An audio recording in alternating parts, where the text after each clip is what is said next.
Good afternoon. Okay. So, considering the bar is going to open soon, I'll do this in 5 minutes and the hell with the panel. No, I'm only kidding. We really have a great session today. So what I'd like to do is I'm going to ask the panel to come up, and then we'll get this thing started. Bradley Killinger, who is the CEO of Sapiens. Brad, thank you. Hi there.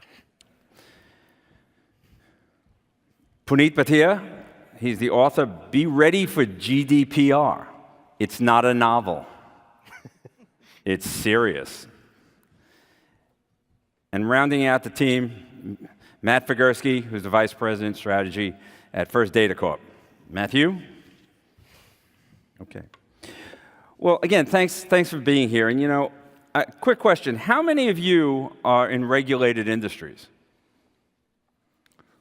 Wow. Okay. Well, that kills my next question. But anyway, whether you're in a regulated industry or not, no one is immune, because the regulations actually pass down. So whether you may be directly regulated as a bank or an insurance company or pharma, as you move down that sourcing chain or you come up on the supply chain, you are also going to be subject to these regulations. Either way, you're involved. So you must be prepared. You know the old saying, right? Forewarned is forearmed. And everyone is really getting sensitive to data. It's amazing how that's happening. Whoop. So we're going to talk today about the evolving landscape and the changes and how you are going to be kind of getting prepared to deal with regulatory changes while you're trying to rapidly deal with digital convergence. But everybody's involved in data.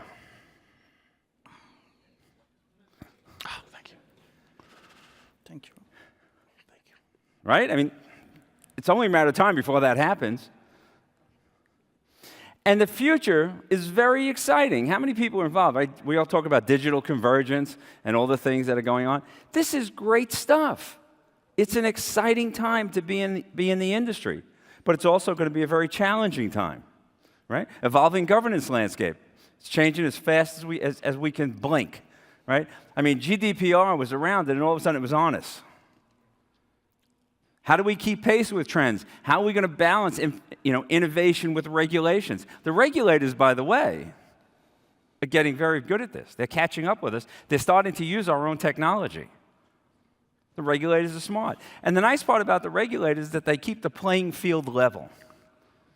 So I always felt that being in a regulated industry kind of kept the riffraff out.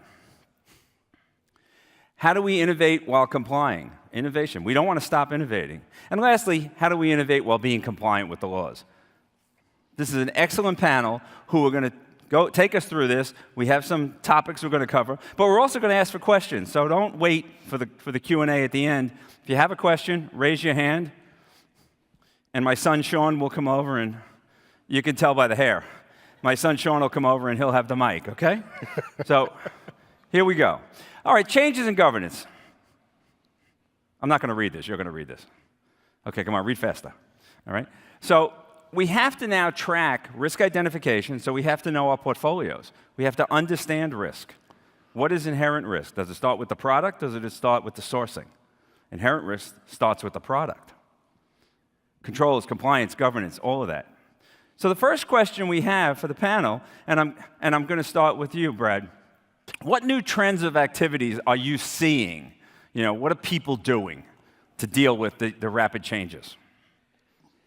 So, thank you. And I'm glad this is the first time I've talked into this mic to make sure it works. And thank you, everybody. Just right after this, we'll actually be hosting the open bar. So I promise I'll toast to each of you that make it that far.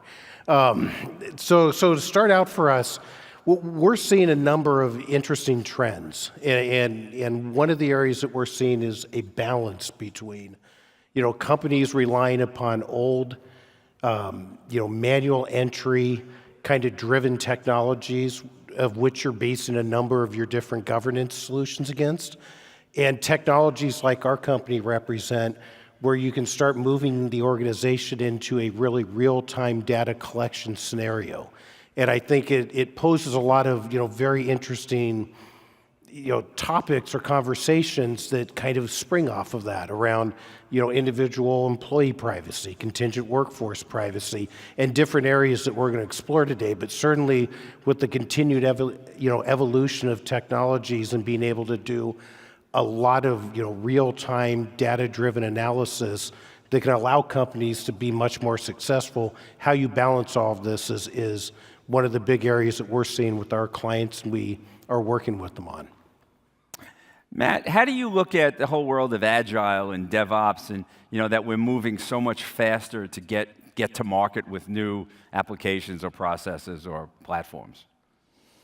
Yeah, it's a good question, John.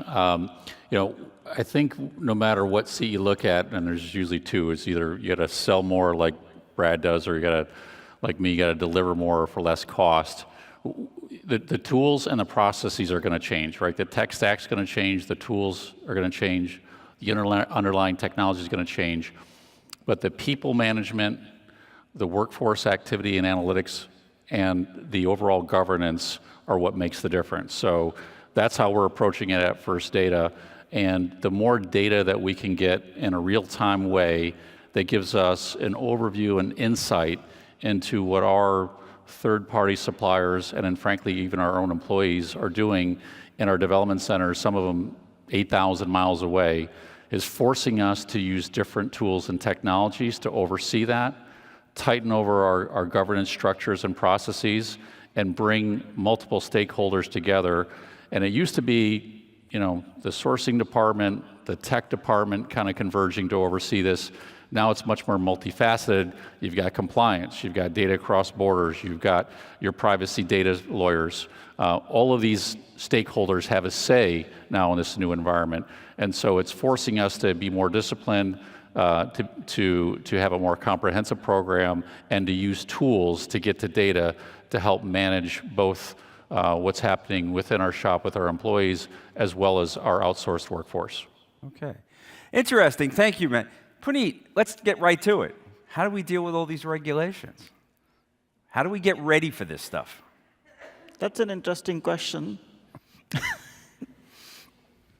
I think the way it works is we've been having a lot of focus on data for the last few years, but now we start to focus on data in two terms: data that is non-personal and data that's personal. And the data that's personal is going to have additional level of governance. So we were having data governance bodies in the last few years, but now we are starting to see privacy governance along with it. And that focus, or that shift, is going to bring more and more focus on personal data, and there will be rules around what analytics you can do, or what analytics, how you go about your analytics on privacy data or personal data. You already had the concept of PII in US, and now with GDPR, it's going to get more exciting on that front. Okay. How am I doing so far? Wonderful. I'm doing, okay, there you go. I just want to check in here because see how we're going. Okay, now let's talk about the laws, right? What are the purpose of the laws? What is the objective behind the laws? So we're going to go through these. I'm not going to read them. We're going to go through them. So I'm going to ask the panel, and again, this time I'm going to start with Puneet. What do you think about the laws? I mean, kind of give us your perspective on what's behind them. Are they slowing us down? Is that the intention? Because you're very involved in that, in the whole GDPR and regulatory community. So continuing with where we left, it's going to be more data-driven. As it becomes data-driven, we need to have some rules around how data is processed. And that's what GDPR is about. And it's from three perspectives. When you ask, why do we have GDPR? All of us need to be in control of our data, control of our personal data, what happens with it, and who processes it, and why. And that's why we have GDPR. That's rules around processing from an individual's perspective. So the first and foremost reason is empowerment of individuals, the citizens. Second is, for all of us who want to innovate, there are rules around how do we innovate and what do we do with data. And it's not about what not to do, but how to do things with data. And third, of course, there are the regulators who need to make sure that individuals are getting empowered and the corporates are doing or playing to the accountability rules which are set in the GDPR. That's essentially it, rules for processing of personal data.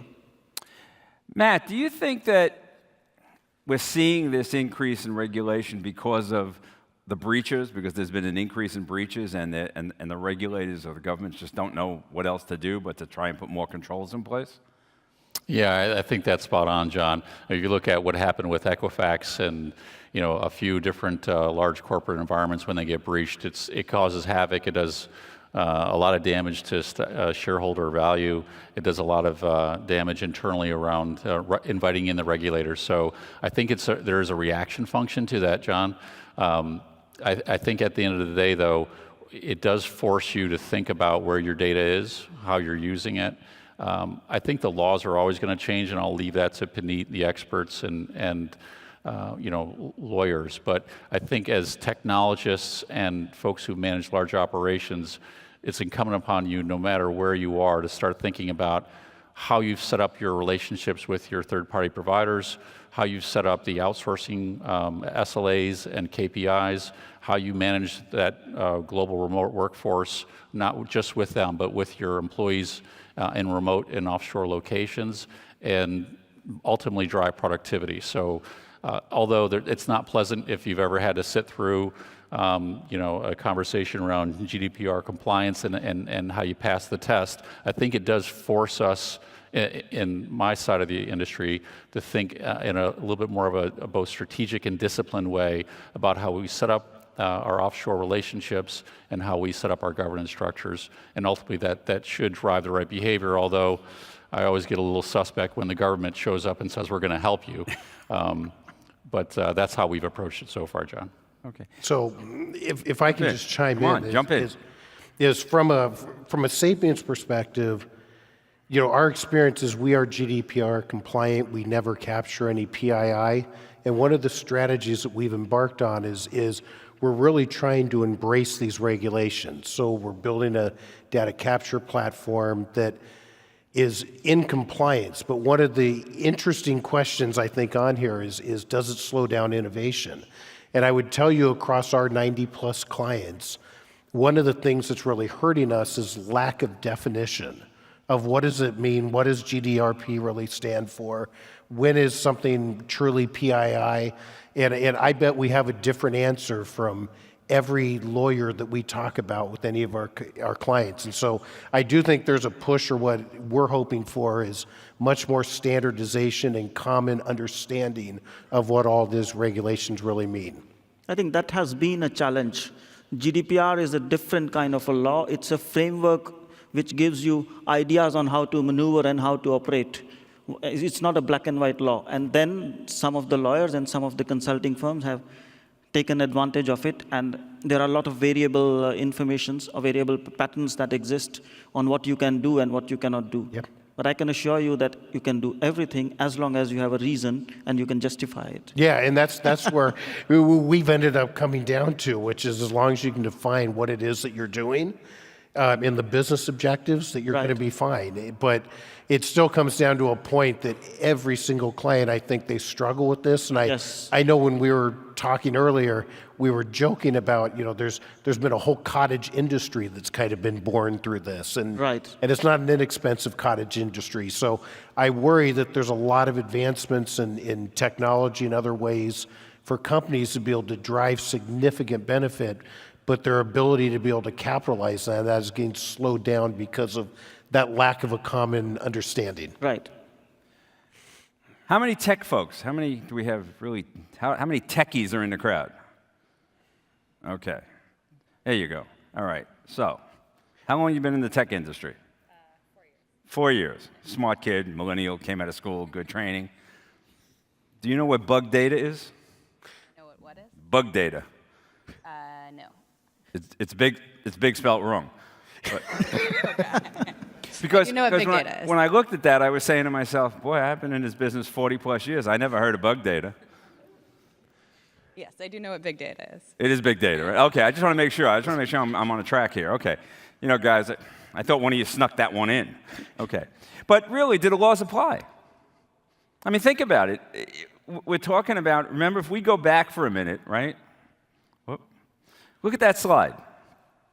We got everything known to mankind up there. Right? Oh, there it's big data. It's not bug data, so we're okay. But, I mean, TV, it's funny. I was talking to one of the guys at a meeting one day, and I gave him some information. He said, "How do you know that?" I said, "Well, I hacked your refrigerator." And I knew you were out of bananas, you know. So problem is, with the Internet of Things, right, it's everywhere. So we're being touched by everything. So I guess my question is, how are the regulations? Are they just going to broadly, you think, just apply? Or are we going to see the laws and the regulations starting to get more focused into each of the components that we're dealing with? And I think, Brad, you kind of cross a lot of different technologies. What do you think about that? Well, first I would say legal is not my particular background, so this is probably a subject that I'd be most scared to give any advice to a large room. But I personally believe that all these laws are going to get much more segmented. I think there's a big difference between protecting, what a big social media company is doing versus what a company like ours might be doing to try to drive more efficient outsourcing relationships, or what other technology-based either companies or providers might do. I mean, we've heard, literally, insane things where, look, if somebody's name is in an email, that's potentially PII, and therefore, under certain laws, you need to stop. And you go, well, that doesn't make sense. But then the same concept of not allowing, companies to just infinitely track as much data as they can on somebody and sell that for profit is probably not something that's a good idea. So I think there's going to be more and more specialization that's naturally going to have to occur. Okay. You thought you were safe over here, right? See? He thought he was safe over here, but I'm going to hang over with this crowd. It's kind of cool over here because you can see it on your own. How do we balance innovation and compliance? One of the things that I've always talked about, and I've learned through my career, is about ensuring that you put governance and control at the front of the system design lifecycle. So thinking about building governance and control into our programs, how do we bring that right balance between innovation and compliance? And that's the next thing we want to talk about. Matt, anybody? Maybe I'd like to start, and I'd like to ask a question. We never had a question that there are so many rules on highways, and it's killing the driving. It's making it difficult to drive. We still are able to drive with so many rules. You should overtake from this side. This is the speed limit, so on and so forth. It's the same thing with the laws. The GDPR is about rules on what you should do and how you should do. So there's not a question of it's going to kill innovation or should we comply or not. It's how do we innovate while complying with it? And innovation is always going to be a step ahead of compliance. So innovation always leads. It's because of innovation that this law has come up. I mean, 1995, we didn't have an iPhone, we didn't have these devices on our hands and so on. So we have these devices, we have these phones, and we have this data. So we need rules, and now we have the rules. So it's not going to kill innovation, it's going to foster innovation, but in a more ethical way, in a more correct way. That, just to start off. Yeah, so my answer is hire good lawyers. And Puneet.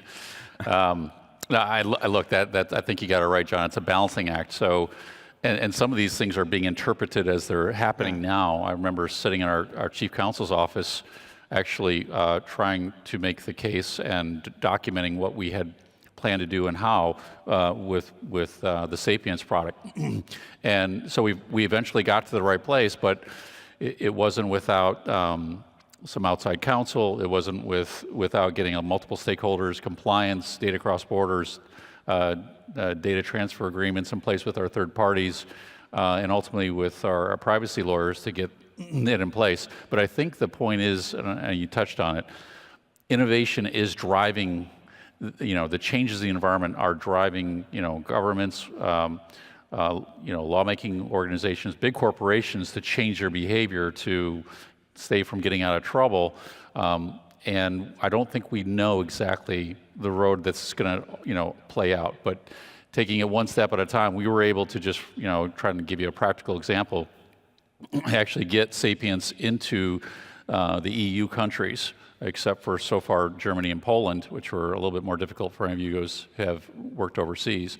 But we've rolled out Sapiens into our EMEA organization, going through compliance and making it fully GDPR certified. And so where there's a will, there's a way. Innovation will continue happening. Compliance and laws will continue evolving. I don't think it's going to stop us. It's just you got to make sure that you're a little bit more buttoned up. And back to the earlier point, you got to know where your data is, and you got to have a plan. Okay, interesting comment. I guess one of the things is we have a note up there about preconditions. And Puneet, so what are some of the things that companies should be thinking about when they're looking at either a new platform, a new product, or a new process? In other words, how do you kind of gear up for what's coming in the regulatory environment? I think there are a few principles. So if you're a company and you want to innovate or use data, first thing is accountability. Accountability is you process the data for a reason, and then you have a legal basis for it. So the GDPR defines 6 legal bases based on which you will process personal data.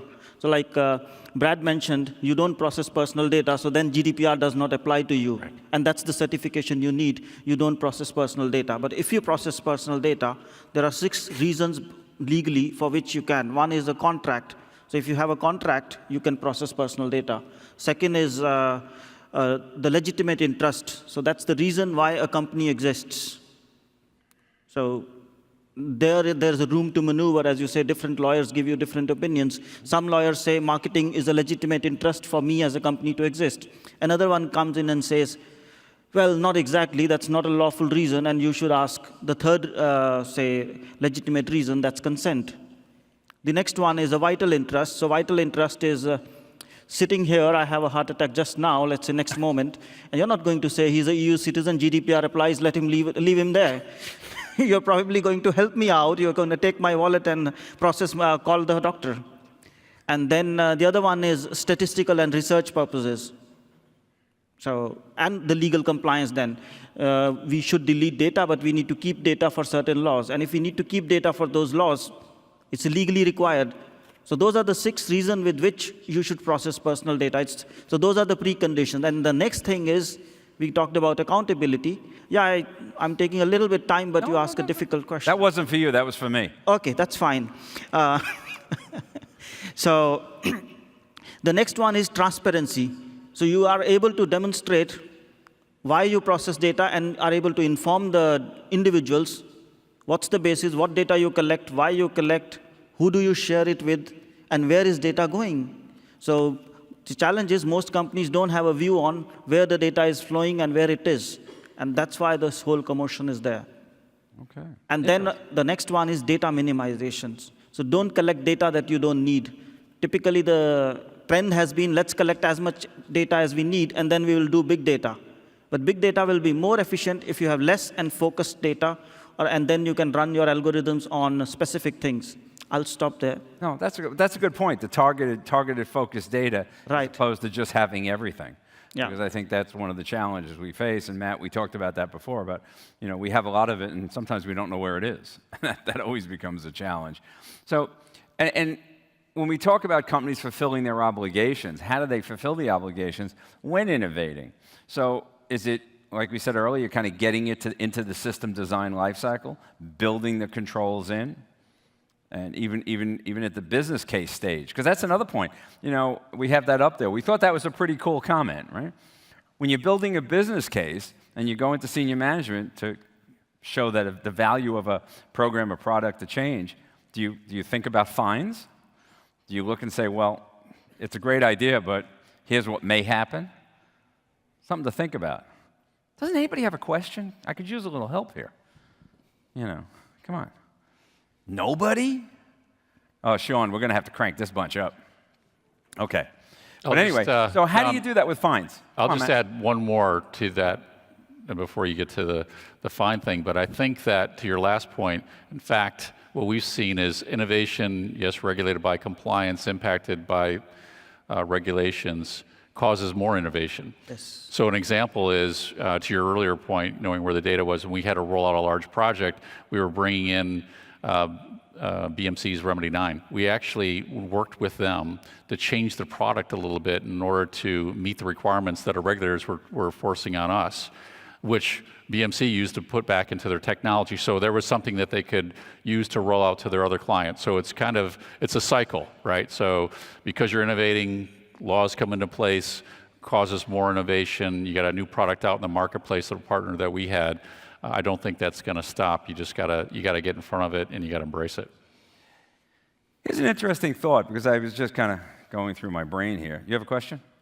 Yeah, I have. You do? Okay, you got to wait now because I'm on a thought. And at my age, if I stop, we're done. Okay. But if you process data, like First Data, you process data for other companies, for other banks, for other credit card companies. What's the downstream impact on you if they're not following their rules, but you have the data now? I mean, does that come into the equation? It absolutely does, and it's an ecosystem both downstream and upstream. So, as I mentioned before, the Equifax scenario, hopefully no one in the room is from Equifax, but just to use that as an example, right? You've got to know where your data is at all times, at rest, when it's in transit, when you're using multiple third-party systems, when you're sending it overseas. So technology, we've actually, again, I get back to the point of it's caused us to innovate in certain ways to stay in step with these regulations and also just protect the franchise. Okay. So anyway, here's my first question. What's your name? Sally. Williams. Sally. Because you asked the first, anybody here from NTT Data? Oh, there he is. Okay. You win their robot. I just gave away your robot. You won Pepper for the first question. So, okay. But he's over there saying, oh, my God, I knew he was going to do that. All right. Go ahead. Ask your question. So this is kind of a complex question, but when you have, we're talking about GDPR for protection of people's personal information. And when we have a data breach, I hear about it. Maybe the company that is responsible puts in some protection for 3 years, and then it kind of just goes away. But in the dark web, they're holding that data for at least 3 to 5 years, and then they're going to start to use it. What kind of comfort do we get, or do we just continue to keep monitoring to see that none of that information shows up later? What do you do with that? And the panelists stumped. I'm not answering that, guys. That's why I'm here and you're there. I think we let the guy who wrote the book answer that. No problem. Okay. So I think with data breach that you're talking about, when you have data, there comes a retention period with it. So the law defines how long you can keep the data. So whether it's 1 year, 3 years, or something, that's determined by when you collect data. You need to know how long you will keep it. And if not, when the purpose for which you collected it has completed, then you should delete data. And that's where the difference is. Our systems are not geared for deletion. Their systems are not built for deletion, and that's why the question. But we need to start moving towards a regime, moving towards systems wherein when we collect data, we are also setting up the expiration of the data. So there's a data lifecycle management that we will need to put in place. Does that answer your question? Okay, helps. All right. Yeah, and I'm not sure.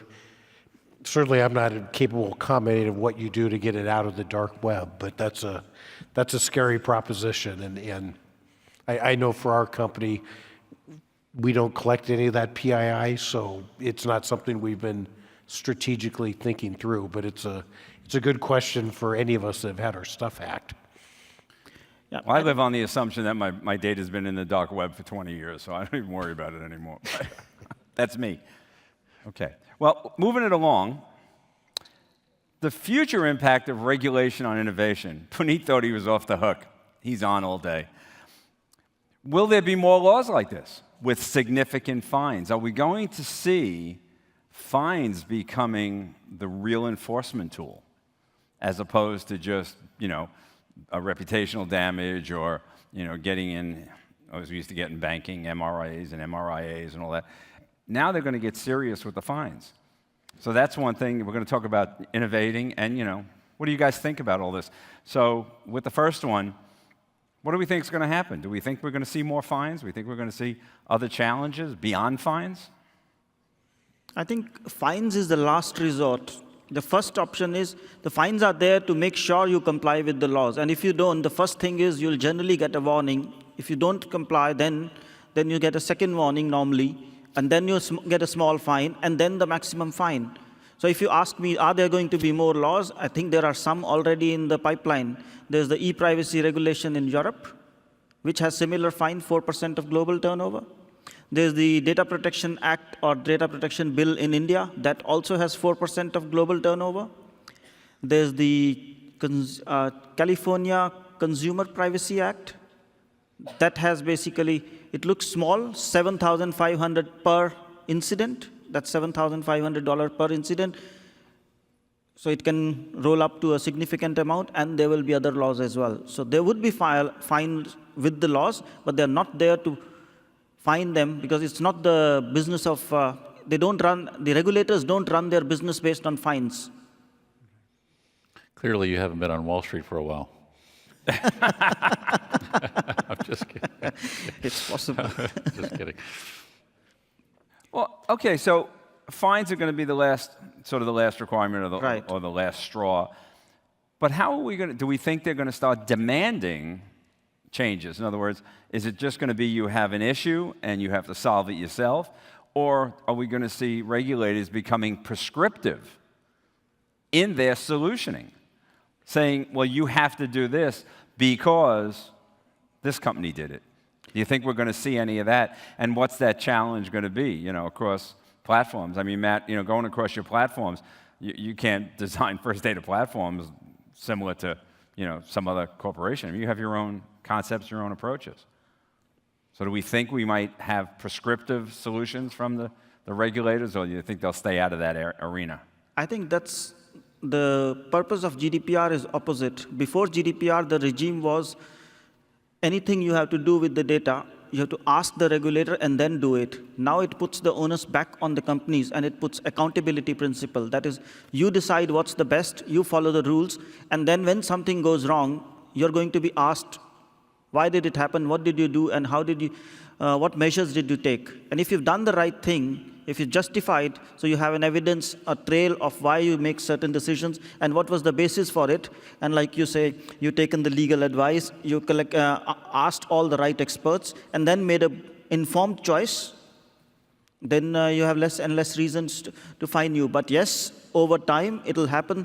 Companies will say, if they could do this best practice, why didn't you do it? And then the choice would be, why don't we follow that standard?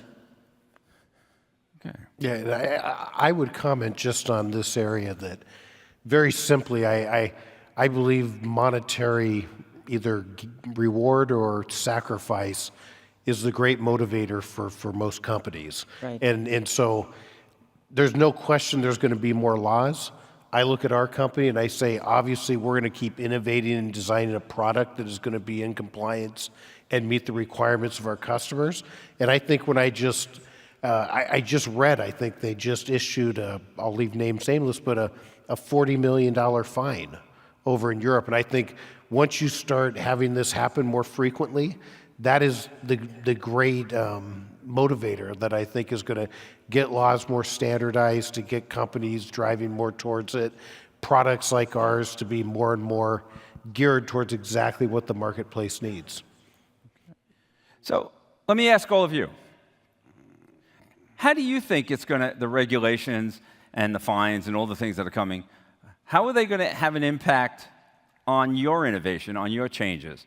Are we going to get comfortable where we are, or are we going to move aggressively to get ahead of the herd? Come on, somebody raise your hand. Oh, there you go. He's raising his hand. Okay. Yeah, I don't know whether I'm answering a question, but I had a comment. So how it could impact innovation is the cost of compliance. You know, large companies like Google have deep pockets to make the necessary changes to get consent from the consumers, but may not be the smaller, you know, digital companies which market on their site. So that's what's probably going to kill innovation, because they cannot comply. The cost of compliance overweighs their existence. That's a really interesting point. Yeah. It Have we depends. seen it? Well, go ahead. It Jump in. depends. I don't think that the cost of compliance for a small operator is going to be so high. They're not going to rely on consent. They are going to probably rely on other means and other reasons for processing, or they are going to do the processing on an aggregated basis. So if you have data that you want to analyze and you remove the personal elements from it, And then you analyze, that's outside the scope of GDPR, so that's aggregated data or anonymized data or pseudo-anonymized data. So there are ways of getting around even for smaller players, and that's what the big players are also relying on. I would take a slightly different approach, which is I really appreciate that comment. I mean, we're not a giant company, and I can tell you that the amount of money and effort and resources we have to spend in order to try to get across our story, it's overwhelming. And often we're squared up against, companies like First Data and other giant global companies that they have the resources to have, infinite lawyers and other people that are looking at this, and we don't. And it is a concern of mine because we're so clear in our thinking, we're clear in what the legal opinion is, but it doesn't matter. It's a different interpretation everywhere, and it is becoming I can see it if we don't get better controls around it, it is going to stifle smaller companies like ours of being able to square off with big multinationals. That's interesting to note. Yeah, well, we saw that. I mean, when I spent a lot of my career in banking, and I worked for Citi and Deutsche Bank, and I remember being at Citi, and some of our regional banking friends and partners would say to us, well, you guys can do that, but we can't do that. I didn't ask for questions yet. All right, I'm only kidding. Go ahead. Oh, another millennial. Go ahead. Come on, jump in. All right, so my question is, if the fees are like a set amount, do you ever feel that companies are going to make like a cost-benefit analysis just to break the regulations because they make more profit at the end of the day by just not following the regulation rather than paying the fee? Yeah. Take the risk, right? Yeah, it's a good question. Do you think people are going to take more risk? I don't think so, because the way it works is you have to take a long-term perspective. In a short term, you may be able to make profits, but in the long term, you'll always get caught in some way or the other. So if you don't start well, and also don't look at it compliance with law, also look at it ethically. One of the things that GDPR talks about is what is ethical. Should I do this or should I not do this? So combine it with ethics and then ask yourself the same question. But it's a very, how should I say, kind of off-the-track question to say, what if I don't comply with the law? I think you also had in a couple of slides back, should I put the cost of compliance into my business case? Rather, it's other way around. If you're following the law, why do you need to put any risk into the business case for data breach or something? I can agree. That's not in your control. It'll happen once in a while, and you need to have a certain amount of risk that you need to put aside. But for your business case or for your innovation, I think if you start well, if you start with a good legal basis and you're transparent, then you have a good platform to build on. My buddy Pramod has a question, but before you ask that question, and we've been friends for, God, a couple of minutes now, but one of the things is, you think about is, when you talk about this whole issue of avoiding the issue, I think you raised it up, do you just kind of get in there and wing it and take the risk? When I was on the compliance side, or when I was on the operations side, I used to lock my office door when the compliance folks showed up.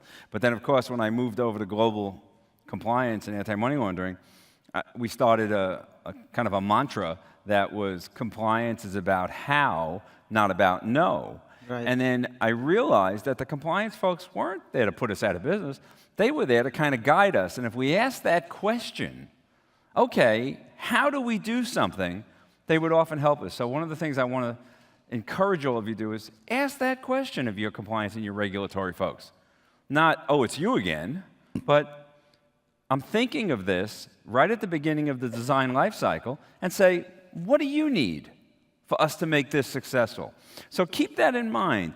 Get your compliance, your control, and your regulatory teams in early in your process. Come on, buddy, you're up. Yeah, so I don't know, just some thoughts going through my head. So the way I understand, millennials are very open about their data, not like the older generation. So how much of that is going to go have a bearing in the future? Would that change, or what's the origin of the regulation? Where is it coming from? Does it reflect the interests of the future generation? The origin is quite old. I mean, privacy is something that every one of us needs. What you share with your doctor, what you share with your wife, what you share with your lawyer or psychologist, you don't share the one with the other one. So you always need some space wherein you are sharing some part of your data with somebody, but not everybody. So if you ask the origins, it's since the evolution of mankind that has been there, but if you want me to track into the laws, I think the earliest laws are from 1950, wherein the European Constitution put the right for private life as human right. Or then, since then, there have been laws in different countries, and now GDPR is one of the latest in the new setup of social media, digital data, the big data and all that. That's where this is coming in. So the intention is to help the citizens be in control of their data. Now you bring in another dimension, that's millennials. I also thought, so I was in the same boat, but 2 weeks ago I was with a university and there were about 25, 30 students, and I asked them, are you concerned about personal data? And surprisingly, they are also concerned about. But what they are willing is, compared to the older generation, they are willing to trade off data when they can see certain benefits. So if you tell them, I will do this with your data, can I use this data? And then they ask, what do I get it back? So if you can demonstrate what do I get back, they are willing to let you use data. While with the older generation, sometimes it is, well, it sounds too complex, and they don't ask the question of what do I get back. So yes, millennials have a different approach, but you need to show them something that they get it in return. We're moving to a thank you and questions, but you're not going to let you out of here yet because they're still getting the bar ready, so I have to stall. But what I want to talk about, you know what the nice part about being the moderator is? I get to ask the first question. Isn't that cool? So here's my first question. When we see our first fine being levied on GDPR, and we start to get into a serious percentage of revenue, do you think it's going to be taken, or do you think we're going to see an extremely long legal challenge, especially if it's one of the bigger outfits that takes the hit? And I'd like a comment from each of you, because we have different sized businesses. And I think that would be important to kind of get a perspective of what do you think is going to happen? Not what you would do, what do you think is going to happen? I'll let you guys go this time. Yeah, sure.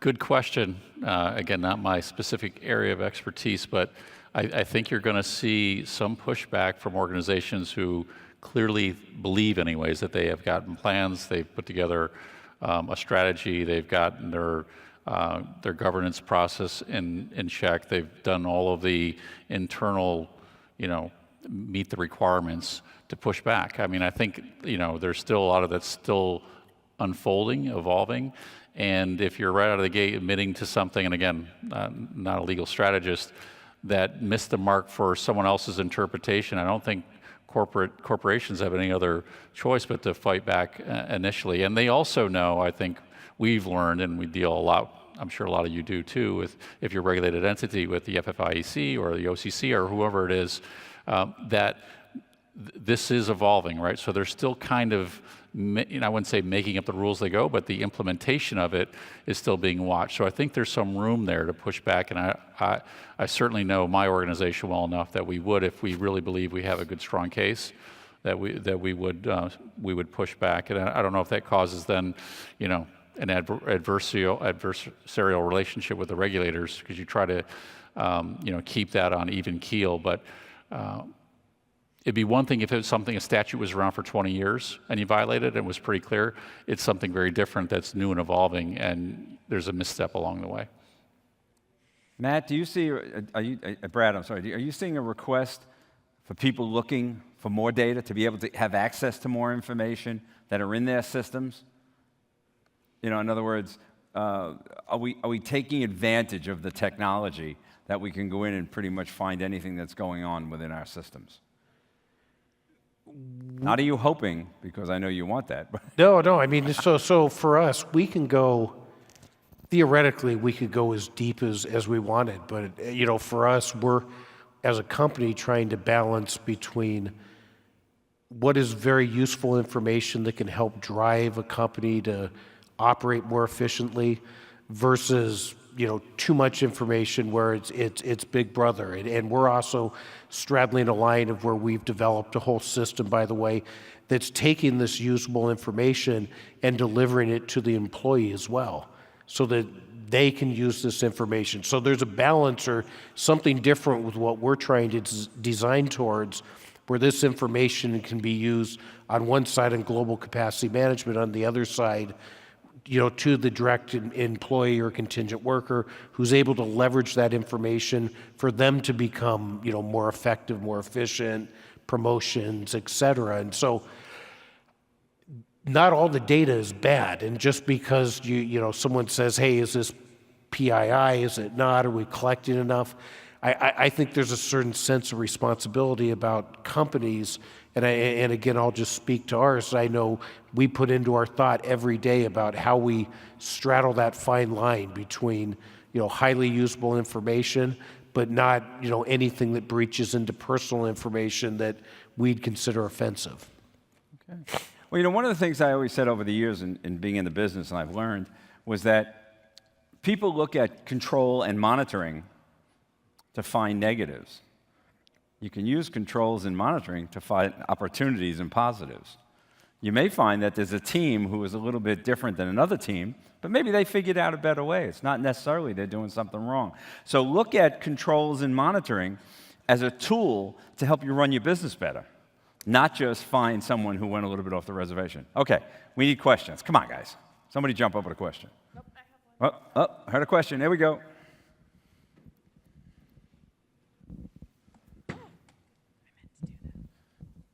Hi. I have a question regarding the strategy behind GDPR, as far as why doesn't it allow a private citizen legal standing to sue the company that failed to process the data in a sanctioned way? Because that would provide an increased amount of litigation, which would in the end define and add clarity to the language of GDPR. I mean, it seems like you could establish a fines regime, but also a right of standing, which would increase litigation to target offenders.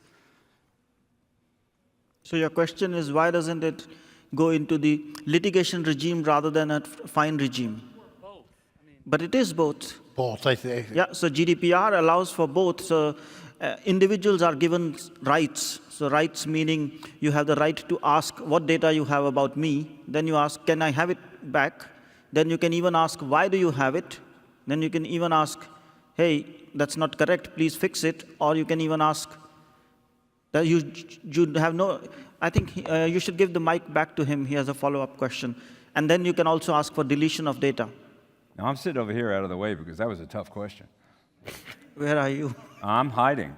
Okay. I'm speaking as an American lawyer, and typically you have a sanctions regime where it's multifaceted in the sense that there are fines that are established at the regulatory level, at the governmental level, but then at the private action, in a lot of instances in the US, they allow treble damages, triple the damages of what was actually incurred. And maybe it's an American sort of viewpoint, but I'd be interested to know some of the details around that litigation, and has it had an impact on, one, the clarity of the law, and also a mechanism of really punishing the actor, the bad actor? I think it allows for litigation, but that has not been the culture in Europe. Yeah. So compared to America, in Europe, people are not used to litigations or lawsuits that much. But this law and even the e-privacy regulation allows for that. So that as a legal tool, legal mechanism, that's provided to the citizen. Now, how often or how long does it take to become so prevalent like it's here? That time will tell. Thank you. Thank you. All right, we have another question. Hi, this is not a legal question. I'm a techie guy. So somebody was talking about using tools in the app dev process for compliance, and looking at compliance of what your vendors are delivering, what your own internal teams are delivering.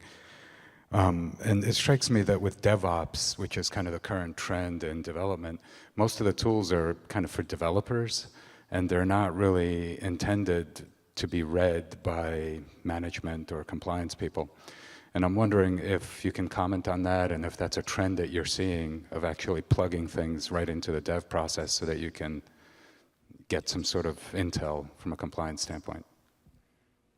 Yeah, I see that compared to a few years ago, now there's an increased trend to mask the data in dev environment and in the test environment. So earlier it was in the test and dev, you could have the production data. But nowadays, given the data protection regime, people are saying, let's mask the data in dev environment and test environment. So that's increasingly happening. And also there are other tools wherein you are kind of anonymizing the data so that there is no information which is personal to a real person. So you cannot link to a real person, so making it fictitious profiles and so on. So that's an increased trend which we've seen in last, say, 2 years.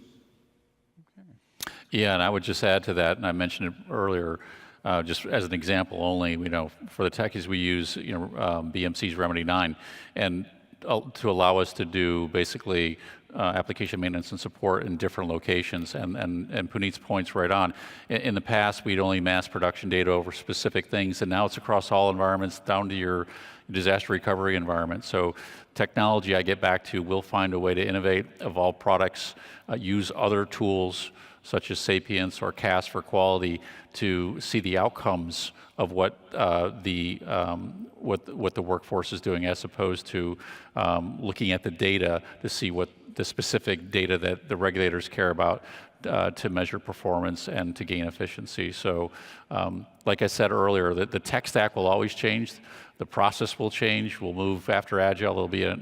There'll be another shift in dimension, but having a good governance structure, having the right tools, adopting and adapting those tools, watching where your data is, knowing where your data is, know how you use your data, those things won't change. Okay. Well, thank you. Any other questions? Come on, we must have one more. There we go.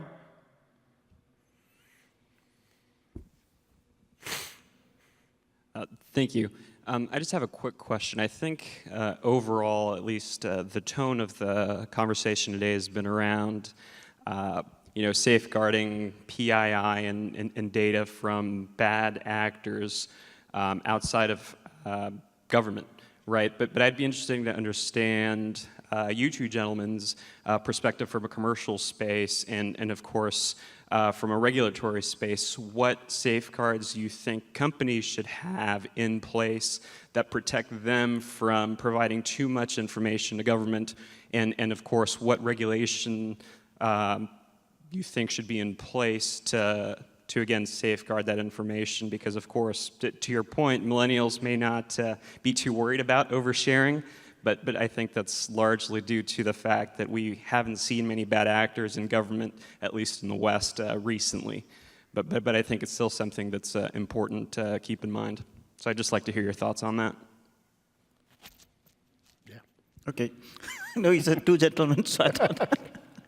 Okay. I think I didn't say that millennials are willing, millennials will share data. Millennials will share data only if they can see in return something back for them. So that's one thing I like to state.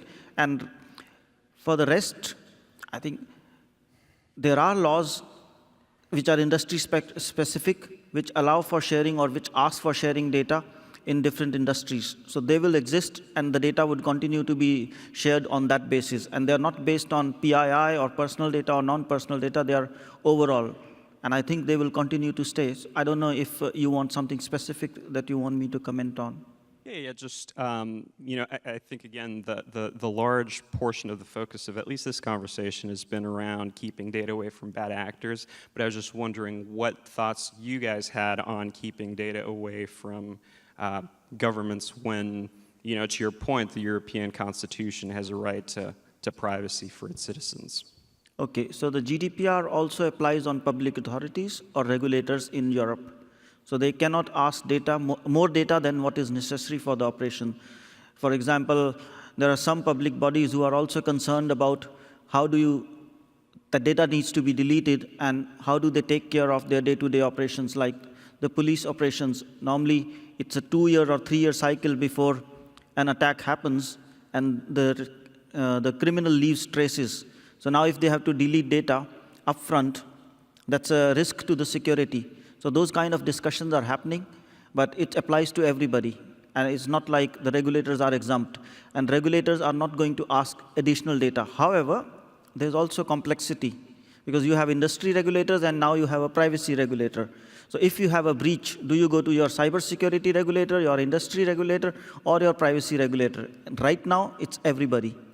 And that's where it creates complexity. So I think on that front, it's also new for regulators. Like, we are all concerned. We are all having different interpretations. The regulators are also making their own interpretation. And I think over time, we will see that it stabilizes in a few years. But it's new for everyone. Okay. It's a good question. I'll just add one quick comment on that. I don't know if it gets to where the heart of your question, but it just struck me in that, just the old adage, which is answer only the question that you've been asked, give only the information that you've been required to. And then I'll add one more thing that we're doing more and more as a practice, and again, gets back, John, to your point around innovation. We do a lot of stuff now in the digital age that we used to do on reporting and distribution of information online. And so we have built a private cloud around some of our applications and reporting that has to do with stuff we hand to the compliance and regulators, but we do it in a way, in a electronic format that's not hard copy and paper anymore. You used to give, reams and stacks to your regulators. They'd drive away, come back the next day and ask you 1,000 questions. We do a lot of this in clean rooms where they can see we demonstrate we have controls, we give them the information they ask for, we do it in an app. And then the information that we don't want to stick around anymore goes away. So that's one way in which I think that you can also protect yourself as a corporation and do everything that's required, but don't leave around a lot of evidence that could be filtering around in some office for 10 years in a hard copy format. Show it to them electronically. You can take away the access or the app at some point in the future. Okay. How many people are really excited about the cloud? Nobody? You guys don't think it's great? Well, let me give you an update. The angels ain't protecting the cloud. You're going to be on your own out there to protect it. So make sure that if you're moving into that environment, if you're changing, if you're going down this digital convergence pathway, that you're really looking at all the risks and build them into your program. But don't let it slow you down. Innovation must not be slowed down. We must embrace the challenge and move this forward. So I want to thank all of you and thank the panel. Let's give them a round of applause.